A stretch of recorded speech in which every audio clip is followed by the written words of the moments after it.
Bom dia a todos, sejam bem-vindos. A gente vai iniciar agora o nosso terceiro encontro, se não me engano, ao vivo, que vai ser sobre o capítulo 4, né? Que é o paradigma da mudança. Vou colocar aqui para compartilhar, para a gente ver como é que vai funcionar.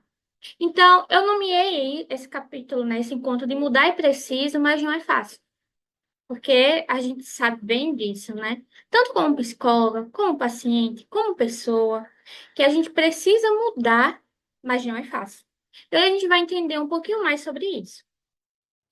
Eu pensei nesse encontro, a gente fazer aqui, primeiro momento, ter essas habilidades de ADBT, que a gente já viu do Mindfulness, já viu algumas já efetividade interpessoal, e hoje eu pensei da gente entender um pouquinho melhor sobre as habilidades, sobre o grupo de treinamento na DBT, que ele acaba sendo o carro-chefe da DBT.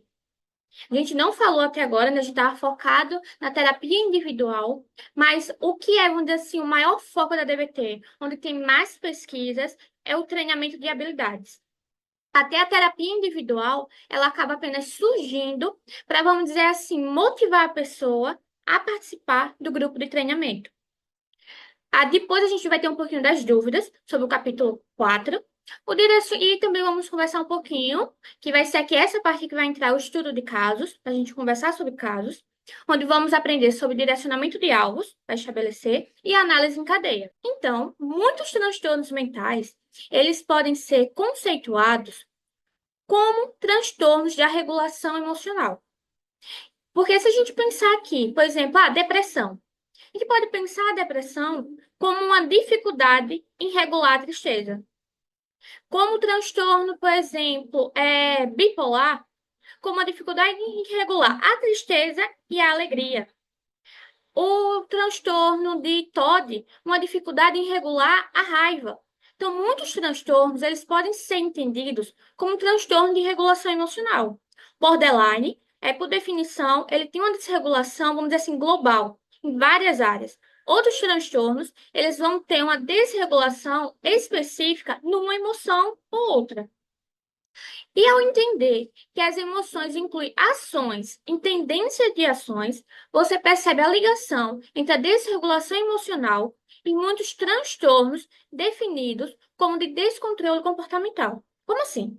Vamos pensar, a tristeza, ela está incluída dentro da tristeza a ação, a tendência de ação da gente se isolar, da gente ficar quietinho, a alegria da gente colocar para fora, de ser extrovertido. A raiva, meio que de quebrar as coisas, de machucar o outro. Então, aqui, o comportamento, a emoção, ela inclui não apenas o pensamento, a própria, tipo assim, os componentes fisiológicos, como também tendências a se comportar de uma determinada forma. Então, a gente pode perceber que uma ligação entre ter uma desregulação emocional e alguns transtornos de descontrole comportamental, como, por exemplo, transtornos, por exemplo, de uso de substâncias. Eu não consigo regular uma emoção, tristeza, vergonha, culpa, e eu faço uso, de drogas para poder fazer essa regulação através das drogas. Então, aqui a gente também pode fazer essa ligação entre a regulação emocional, transtorno como uma dificuldade de regular as emoções, e o próprio descontrole comportamental como uma consequência, como faz parte dessa desregulação emocional. E aqui nós temos habilidades da DBT. A habilidade na DBT, ela vai surgir aqui a partir da ideia que a desregulação emocional que o paciente tem, essa dificuldade que ele tem em regular as emoções, é uma consequência de um déficit de habilidade. Então, ele não foi aprendido, ele não aprendeu, não desenvolveu as habilidades. Então, como ele não tem habilidades, ele não vai ter regulação emocional.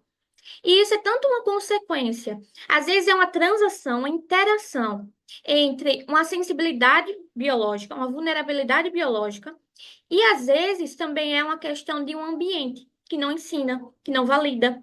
Então nós temos aqui uma ligação. E o que acontece? Às vezes o paciente, ele não tem essa sensibilidade biológica, mas o ambiente foi tão invalidante, não ajudou ele, que ele não desenvolve as habilidades. Às vezes é o contrário.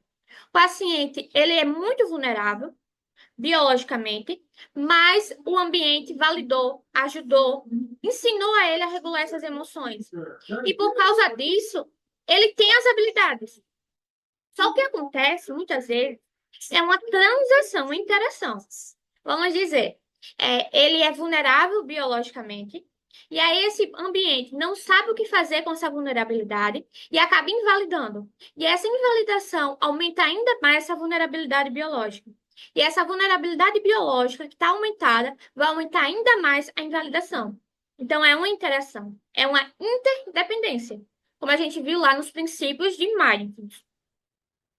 Então, aqui. Oi? Alguém ligou o microfone? Ó, escuta, nessa parte que tu falou, bom dia, né, primeiro. Nessa parte que tu falou, que ele não aprendeu a lidar, a regular as emoções. E aí, esse não aprendeu, assim, foi com as vivências, né, os aprendizados desde a infância, né, foi invalidado e Isso. tudo mais.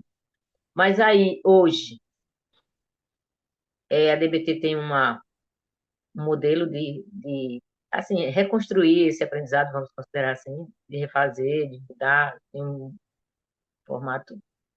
Sim, que até isso, né, que a DBT vem trazer, são as habilidades. Então, são quatro tipos de habilidades, que é o que a gente vai aprender agora. Por exemplo, a gente fala aqui no borderline uma desregulação do senso do self, porque a DBT ela conceitua, ela transforma, vamos dizer assim, os problemas que o paciente borderline tem para ser comportamentos consequência dessa desregulação. Então, por Hum. exemplo, os sintomas que o borderline tem de ausência completa de um senso de self, da sensação de vazio, da falta de autoconhecimento, a sensação de estar desconectado dos outros, de desprezar você mesmo, de não se sentir válido, de não se sentir útil, ele conceitua isso como a desregulação do senso de self. Então, já que ele está com essa dificuldade, ele vem trazer aqui uma habilidade para suprir isso, que é a habilidade de mindfulness, dele se conectar consigo e dele se conectar com os outros, dele entender quem ele é. Então, aqui ela traz qual é o problema, que é uma consequência do passado, e hoje ela também vai trazer as habilidades, como é que você pode mudar isso. E aqui nós temos outras. Por exemplo, a habilidade, a desregulação interpessoal, que é caracterizada pelos relacionamentos caóticos e intensos, marcados por dificuldade, por esforços intensos e frenéticos para impedir que as pessoas significativas os abandonem, a dificuldade para conectar-se ou engajar-se em relacionamentos. Então, ela está ali com uma dificuldade tão grande nessa questão interpessoal, porque falta nela habilidades de efetividade interpessoal. Habilidade de se relacionar com os outros de forma efetiva, que alcance os objetivos dele. Então, vamos dizer, ele está tão ali, é, vamos dizer assim, obcecados por conectar-se com os outros não abandonarem ele, que ele acaba fazendo comportamentos que vai fazer com que essa pessoa abandone ele. Tipo, tá tão ali no pé, tá tão fazendo comportamentos que são tão intensos, que são tão difíceis para ele, para os outros, que essa efetividade interpessoal vai estar prejudicada. Não alcança o objetivo, que é ter um relacionamento valoroso. A desregulação emocional, ela vem trazer que é o problema para descrever, para reconhecer as emoções, com descrever e nomear as emoções, com a evitação emocional e com saber o que fazer quando a emoção entra em cena.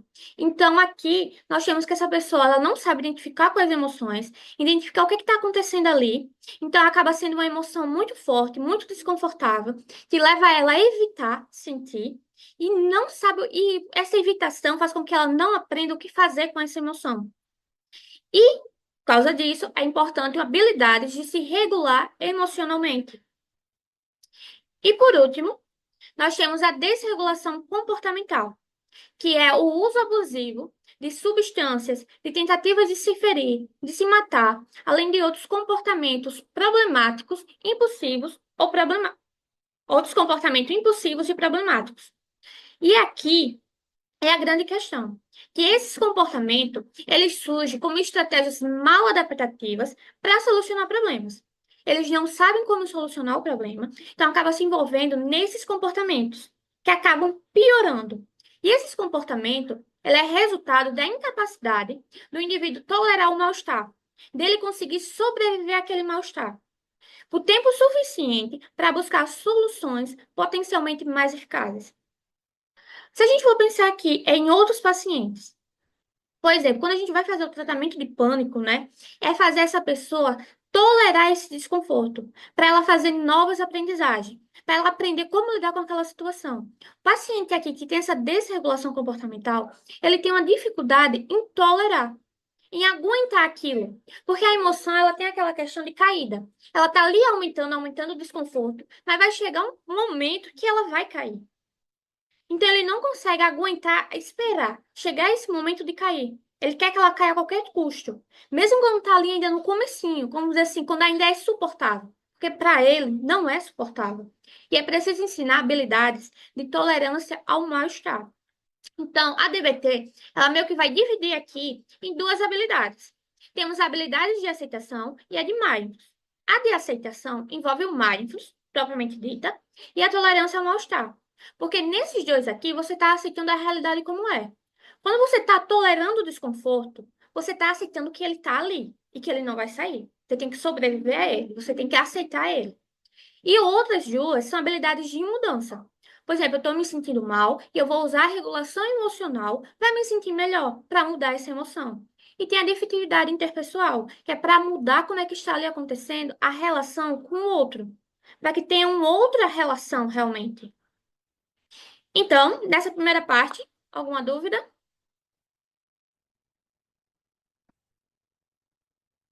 Que a gente vai agora para as dúvidas, né? Então, dúvidas sobre habilidades, dúvidas sobre o capítulo 4. Eu ainda vou ler o capítulo 4. Assistir os vídeos? Não li ainda, mas eu já estou começando a entender aqui, você trazendo. Então, as dúvidas foi aquela que eu tive mesmo, que daqui a pouco você vai falar, né? Que é a da questão das habilidades, né? Tipo, a gente viu aqui algumas habilidades, tipo, ao longo dos encontros passados, né? Então, por exemplo, a de mindfulness, que é sobre observar as emoções, escrever, participar, não julgar, é uma coisa de cada vez, é ser efetivo, ser hábil. Então, ali tem algumas emoções, tipo, o paciente está ali com dificuldade de senso vazio, de o vazio no self e tal. Então, já que ele está tão desconectado de si, a gente precisa fazer esse paciente se conectar. Quando a gente está ali, por exemplo, num ataque de pânico, não sei se vocês já Uhum. tiveram, mas o desconforto é tão grande, mesmo quando é uma ansiedade alta, o desconforto é tão grande que a gente, às vezes, meio que se desconecta de si. Então, aqui a gente tem que fazer se conectar novamente. Tipo, você estava meio que saindo de si. Então você tem que se conectar, voltar a si. E o mindfulness ajuda nisso. Da gente se conectar com nós mesmos, da gente acabar tolerando esse desconforto. Então eu tô ali num mal-estar tão grande que eu vou precisar me conectar comigo mesmo de novo. E aguentar aquele sofrimento enquanto ele não passa. E isso vai ser tanto questão de mindfulness como de tolerância ao mal-estar. A DBT, ela coloca algumas fichas que são como se fosse, que a gente já viu, né, algumas, é mais um material reduzido, vamos dizer assim. Algo que a gente pode dar para o nosso paciente para ele entender, algo que a gente ensina para ele, que aprende a nós mesmos. Então, quando a gente tem contato com essas fichas, no grupo de habilidades, o psicólogo está ali para ensinar, para treinar. O grupo de habilidades ele funciona mais como um modelo educacional, sabe? Então, ele é mais um ensino. Ele não é propriamente dito um grupo de terapia, nem uma terapia, um grupo. Então, ele vai estar ali para ensinar. Nesse ensinamento acaba vindo experiências do paciente, mas não é o foco. Então, ali, tipo, vai ensinar habilidades de descrever, participar e tudo mais de mindfulness. Vai ensinar habilidades de tolerância ao mal-estar, que vai ter, por exemplo, de algumas que é de sobrevivência à crise, onde você só pode usar durante as crises, porque se você usar em todos os momentos, você nunca vai resolver os problemas da sua vida. Então, se sempre que eu tô mal na vida, e é um mal que eu posso aguentar, que é um mal que eu posso resolver o problema, eu sou tipo assim, se eu tô focada na vida só em aceitar, eu não vou mudar. A aceitação tem que vir junto com a mudança, e a mudança é o foco. Então, aqui nós temos essas habilidades. Por exemplo, a gente já ouviu algumas, né? Tem a de passar gelo aqui no rosto, embaixo, de segurar nas mãos o gelo, porque o paciente ali, às vezes, ele quer um impulso de se machucar.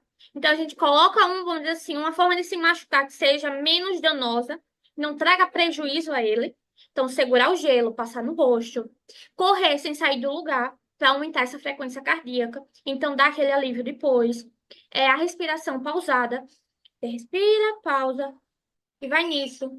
O, o relaxamento progressivo muscular também funciona. Então, tem aqui algumas habilidades. A da regulação emocional já vai entrar aqui como uma questão de identificar as emoções, onde a gente ensina qual é cada emoção, por que que ela está ali, qual é o objetivo dela, quais são os comportamentos que a gente tem quando está nela, para que esse paciente ele comece a identificar o que que ele está sentindo. Porque quando a gente sabe, eu estou triste porque eu perdi alguma coisa importante para mim. Então, eu sei como resolver. Estar triste porque perdeu alguma coisa importante é diferente de estar com vergonha porque eu tô com medo, porque eu tô assim, esperando que o outro me julgue mal. São formas de agir diferente, são formas de solucionar o problema que também são diferentes. E aqui na regulação emocional vai entrar a solução de problemas que a gente já conhece da TCC. Então, tem um problema, para me regular emocionalmente, eu tenho que resolver esse problema. E a última, que é a habilidade de. Ai, gente, esqueci o nome da última habilidade. Ô, Bela, e agora escuta, essas habilidades que tu falou, durante a crise, funcionam? Qual delas poderia funcionar durante a crise? A crise de, vamos dizer, de pânico. Essa questão, funcionar? Funciona. Alguma delas vai funcionar para o paciente. A questão é ele fazer esse treino para ele aprender, para facilitar antes de ter a crise, para quando chegar na crise, ele saber o que fazer, ele saber o que funciona para ele e testar e colocar em Uhum. prática. Essa do gelo, por exemplo, ela deve ser mais eficaz durante a crise, né? Que é Sim, para tirar ele daqueles pensamentos e vou trazer ele para ali, para a realidade. sim, exatamente. Eu acho que eu tô aqui. Deixa eu ver se eu acho a ficha. Todas essas técnicas, tu chama essa habilidade de as habilidades de mindfulness. Eu não sei falar essa palavra, eu É, sempre nem estou. eu. Eu enrolo. Então, então, são todas essas habilidades que estão incluídas aí nesse nome, né? Sim, são todas as habilidades. Mas tem aqui Sei. habilidades de mindfulness, que é realmente mindfulness, e tem habilidades que é de tolerância ao mal-estar. Porque às vezes Uhum. elas meio que se relacionam, mas não são realmente as mesmas, sabe? Elas têm algumas diferenças. Eu tô aqui pesquisando, vou pedir só um momentinho. Aqui tem várias habilidades, que essa tá lá no Drive, é o manual de habilidade, de orientação, as fichas de habilidades para o paciente. Então, aqui tem algumas Uhum. fichas gerais, que é de orientação, de análise em cadeia. Tem aqui a ficha de mindfulness, tipo ficha de metas, definições, ficha de habilidades centrais, que a gente viu, fichas de, que vai aqui tem algumas ideias sobre como fazer mindfulness. Tem fichas de efetividade interpessoal, para ele Estão ver, no para livro? definir. Sim, são Estão no muitas. livro, não. Estão no livro. É outro livro que está no Drive. Esse daqui é o livro de treinamento de habilidades em DVT para o paciente. Aqui tem fichas que explicam quais são as metas e os fatores que interferem na efetividade interpessoal. Fichas para alcançar, para saber priorizar os objetivos, habilmente. E aqui ele coloca, por exemplo, eu quero alcançar um objetivo. O meu objetivo, a minha prioridade, é o objetivo de fato. Tipo, vamos dizer aquele exemplo lá sobre aumento do salário. O objetivo é ter isso. Então, vai utilizar a diretrizes de IME, que vai ser sobre definir o que é, ser tem mindfulness. Cada letrinha dessa significa uma coisa. Tem aqui habilidades, quando o objetivo é manter o relacionamento, a gente usa a habilidade give, que é ser gentil, interessado, validar, estar num estilo tranquilo. Quando a gente quer é, ter ali o objetivo é manter o respeito por si, a habilidade a ser utilizada já é afaste, já é outra. Tem aqui como construir relacionamentos e terminar, como fazer amigos, como trilhar o caminho do meio, que é essa questão da dialética. E aqui vem as fichas de regulação emocional. Identificar, entender e nomear as emoções. Como modificar essas respostas, que a gente tem aqui um caminho. Tipo, eu estou me sentindo dessa forma. Primeira coisa, você vai verificar os fatos. Faz sentido eu me sentir dessa forma? Se fizer sentido, você tem que ver aqui. Se você vai, tipo, se não fizer sentido, você vai para a opção oposta. Às vezes, quando a gente faz essa verificação dos fatos, a gente já percebe, não faz sentido e a emoção muda. Se ela não Hum, mudar, você vai para a ação oposta. Se aqui a raiva está me dizendo que eu tenho que brigar com alguém, eu vou fazer o contrário. Eu vou ser carinhoso. É como se fosse reprogramar esse cérebro. Fazer ele entender que ali não é daquele jeito. E a outra forma é a solução de problemas. Faz sentido eu estar com raiva. Então eu vou solucionar esse problema. Porque eu estar com raiva não vai me ajudar. Eu tenho que solucionar esse problema. E aqui fatores para reduzir a vulnerabilidade dessa mente emocional, que vai ser construindo uma vida que vale a pena ser vivida, aumentando as emoções positivas no curto prazo, no longo prazo, e fazendo atividades que deixam a gente se sentindo competente, que a gente tem maestria, que a gente consegue lidar. E aqui eles adicionam algum protocolo para lidar com pesadelos e outros sobre higiene do sono. E aqui nós temos também, cadê? Habilidades de tolerância ao mal-estar, que vai ser a habilidade de sobreviver à crise, onde aqui a gente tem que ter a ideia de que é só para usar em momentos de crise, que é aquilo, se eu uso em todo momento, eu não vou aprender a lidar com a situação, eu não vou modificar ela. Porque essa é uma habilidade de aceitação, não é uma habilidade de mudança. Então, nós temos a habilidade stop. E pá, tô ali na crise, tô pensando em fazer um comportamento que vai ser muito prejudicial a mim, que vai ser destrutivo. Então, eu digo a mim mesmo, stop, pare. E aqui vem, envolve toda uma questão de tipo assim, de parar, de redirecionar a mente, usar prós e contras. Qual é o pró de eu agir dessa forma disfuncional? Qual é o contra? Para ver o que é que ganha mais.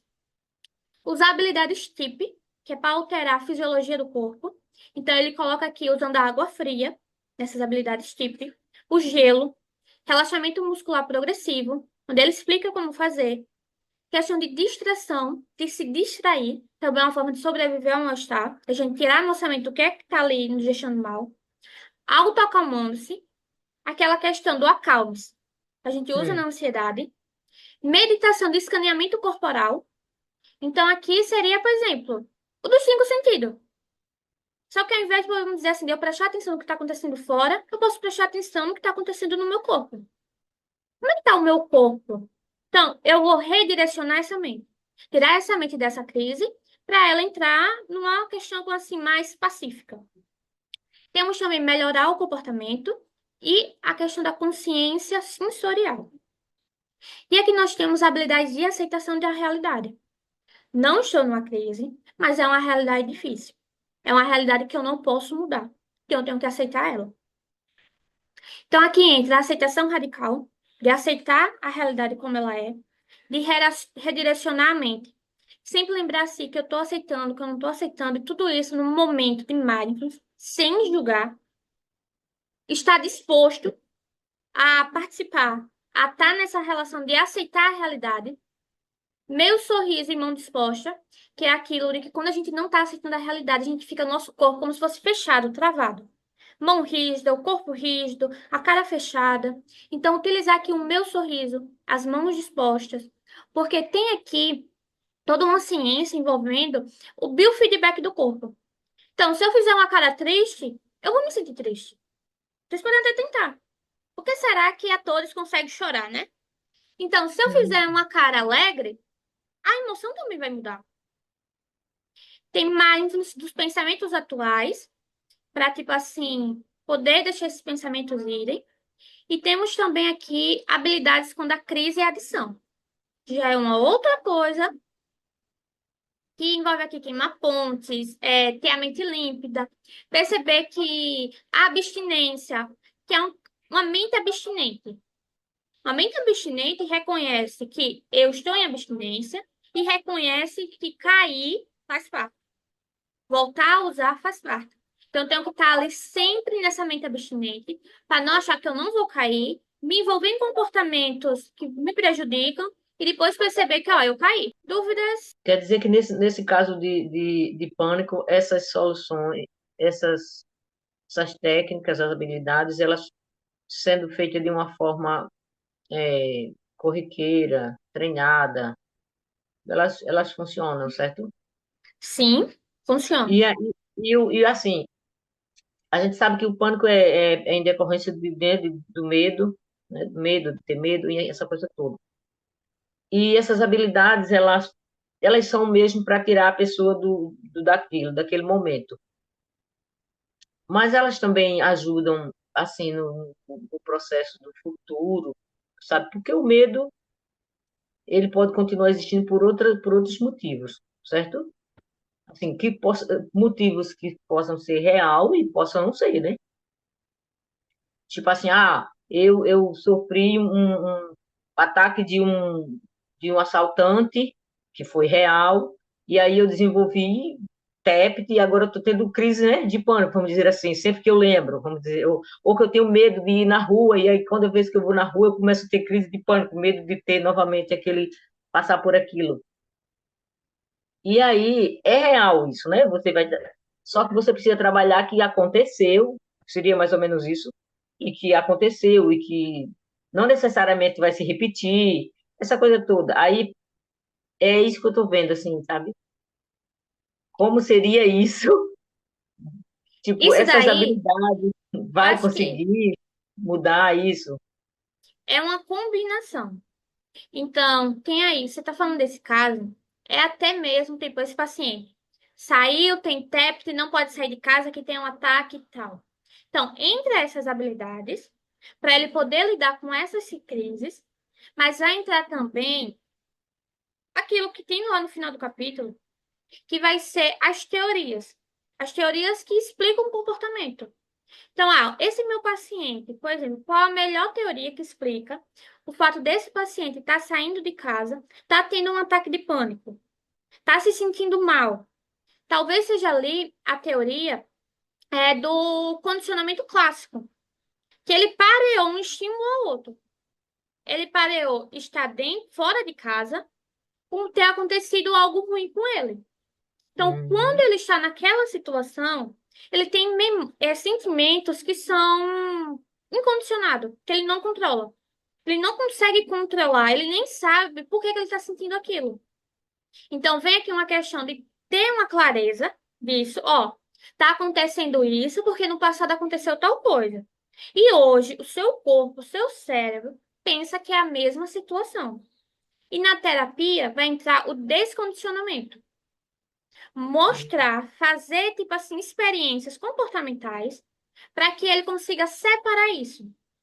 Que sair de casa é igual a passar mal. Sair de casa é igual a sofrer aquele abuso, aquele trauma novamente. Começa devagarzinho, do algo bem baixinho e vai aumentando até fazer o que é o pior que ele consegue aguentar.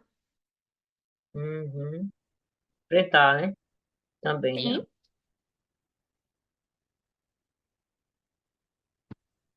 Alguém tem alguma dúvida? Capítulo 4 sobre as habilidades. Então, já que ninguém tem nenhuma dúvida, a gente vai precisar sair para depois voltar, não é? Hoje a gente não vai cair. Eu só queria saber, antes disso, se alguém pensou, se sente confortável em trazer algum caso para a gente debater.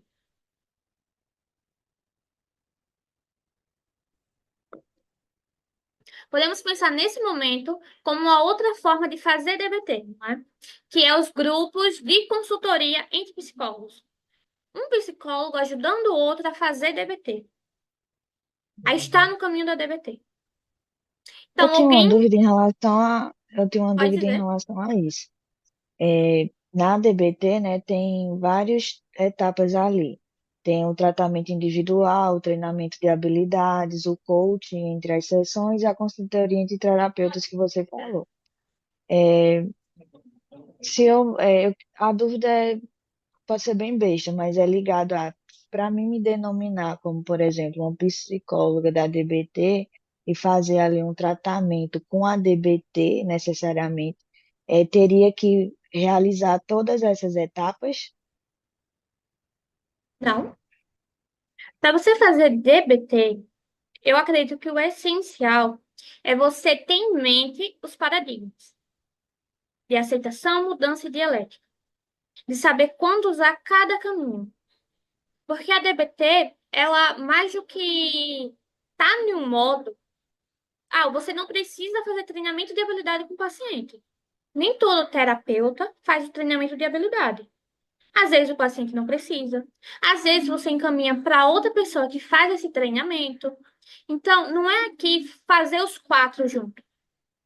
É sobre você seguir esse caminho que lhe ajuda. Tenha em mente os princípios de ADVT, os pressupostos dela. Então, não precisa seguir é, os modos da DBT, que é esses modos que você falou realmente. Pronto. Eu não pensei, em um caso em específico, mas eu comecei a atender uma paciente e ela. Luana, eu vou lhe Ah, interromper para a gente falar sobre isso na volta, porque senão vai cortar você pronto, agora, certo? certo. Só ia dizer que eu tenho. Que bom. Então, vamos ter um paciente, gente. Eu vou então fechar essa ligação e a gente só entrar, sair e entrar novamente, certo? Nos vemos daqui a Certo. pouco.